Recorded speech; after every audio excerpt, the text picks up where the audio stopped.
ఎంత దూరమైనా కానీ భయం లేకుండా జనాలందరూ జన్మ తరించిపోయాం పూరా.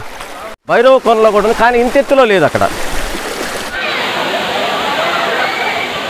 Hi friends, welcome to our channel. ఈరోజు మనము నెల్లూరు జిల్లాల రాపూరు మండలంలో ఉన్నటువంటి శ్రీ పెనుసుల నరసింహస్వామి టెంపుల్ దగ్గర ఉన్నాం. ఇక్కడ భక్తులు కూడా భారీ ఎత్తుగానే వచ్చున్నారు. కరోనా తర్వాత దర్శనానికి లిమిటెడ్గా పంపిస్తున్నారు, అందువల్ల భక్తులు కూడా బాగున్నారు. ఇది నెల్లూరుకి సుమారు 75 కిలోమీటర్ల దూరంలో ఉంది. లోపల దేవాలయంలోకి ఎవరిని వెళ్ళడం అలౌ చేయడం లేదు. మరి ఈ పెంచల కోనలో ఉన్నటువంటి విశేషాలు ఏందో లోపలికి వెళ్ళి ఒకసారి చూద్దాం.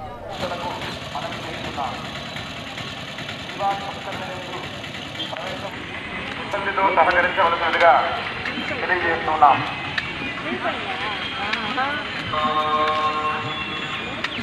వజ్రనఖాయ విద్మహే తీక్ష్ణగంగాయ ధీమహి తన్నో నరసింహః ప్రచోదయాత్. పెంచులకోనికి ఆ పేరు ఎలా వచ్చిందో ఒకసారి చూద్దాం. చెంచురాజు కుమార్తె చెంచులక్ష్మి సంచరించిన నాటి చెంచులకోనే నేటి పెంచులకోనగా మారింది. దక్షిణాదిన ప్రముఖ వైష్ణవ పుణ్యక్షేత్రాల్లో ఒకటిగా పెంచులకోన పేరుగాంచింది. ఈ ప్రాంతం చుట్టూ సుందరమైన సర్పాకృతి కలిగిన దట్టమైన చెట్లతో కూడిన కొండలున్నాయి. వాటి నడుమునే దివ్యమైన దేవస్థానం వెలసింది.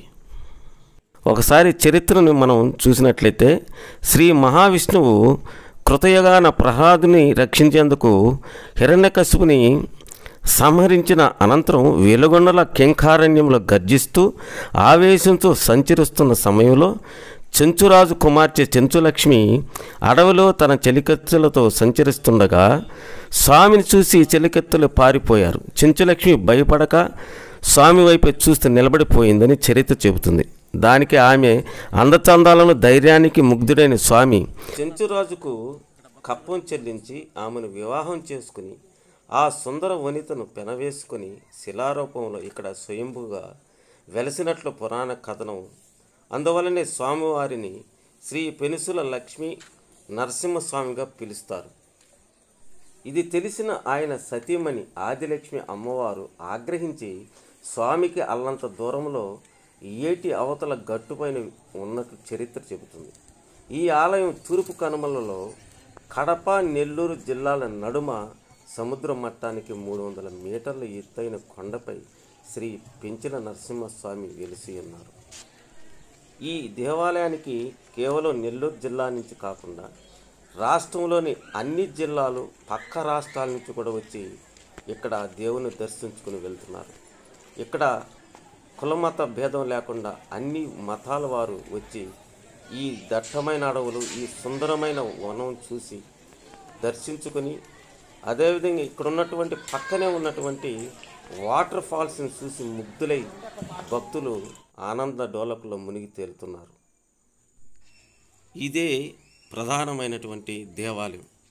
లోపల దేవుడు వెలిసి ఉన్నారు. అయితే ఇప్పుడు కరోనా కారణంగా ఎవరిని లోపలికి అనుమతించడం లేదు. అందులోని వీడియోలు ఫోటోలు తీసుకోవడానికి అసలే అనుమతి లేదు.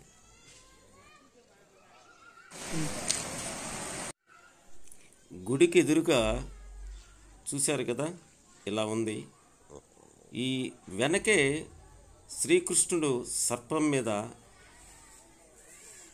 చూశారు కదా, శ్రీకృష్ణుడు సర్పం మీద నృత్యించినట్లు మనకు కనిపిస్తూ ఉంది.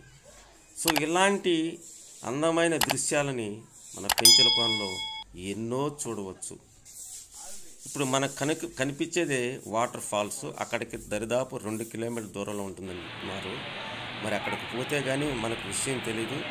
సో ఈ వీడియో లెంగ్త్ ఎక్కువ వచ్చినందువల్ల నేను 2 భాగాలుగా చేసి మీకు అందిస్తున్నాను. రేపు వాటర్ ఫాల్స్కి పోయి అంతా కూడా చూపిస్తాను. ఇప్పుడు మీరు చూస్తున్నదంతా కూడా దేవస్థానానికి సంబంధించినటువంటి వీడియో. ఇదంతా కూడా ఇది మెయిన్ దేవాలయం. లోపలికి భక్తులు పోవడం లేదు. బయట అంటే లోపల గర్భగుడిలో పాలించేది లేదు. సో ఇక్కడ చూస్తే భక్తులు బయటే అంతా పూజలు చేసుకుని టెంకాయలు పెట్టుకొని వెళ్తున్నారు. చూడండి, ఈ నరసింహస్వామి పెంచుల కోన చాలా ప్రసిద్ధమైంది. ఈ తూర్పు కనుమల్లో ప్రత్యేకించి సర్పాకృతిలో ఉన్నటువంటి అడవుల మధ్య ఈ సింహాచల అడవుల్లో ఉండడం మన అదృష్టం. సో ఇక్కడ నందనవనం అని దారి చూపిస్తున్నారంటే ఏం లేదండి, దీనికి ఎదురుగానే మనం పోతున్నాం అక్కడికి. అక్కడ స్నానాల గదులు ఉన్నాయి, అంటే దేవస్థానం వారు ఏర్పాటు చేశారు. మనం ఇటు పక్కన చూస్తున్నాం కదా, పడమరగా ఇప్పుడు కనిపించేదే కోనేరు.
కొంచెం దూరం అనుకుంటా కదా. ఫ్రెండ్స్, చూశారు కదా ఇప్పటి వరకు. వీడియో నచ్చింది అనుకుంటాను. సో అందరూ కూడా లైక్ చేయండి, షేర్ చేయండి, సబ్స్క్రైబ్ చేయండి. కొత్తగా ఎవరైనా చూస్తున్నట్లయితే తప్పకుండా సబ్స్క్రైబ్ చేయండి. బెల్ ఐకాన్ మీద టచ్ చేసి ఆల్ అని టచ్ చేయండి. నేను చేసే ప్రతి వీడియో కూడా మీకు నోటిఫికేషన్ వస్తాయి. ఇప్పటి వరకు చూసినందుకు ధన్యవాదాలు. జై హింద్.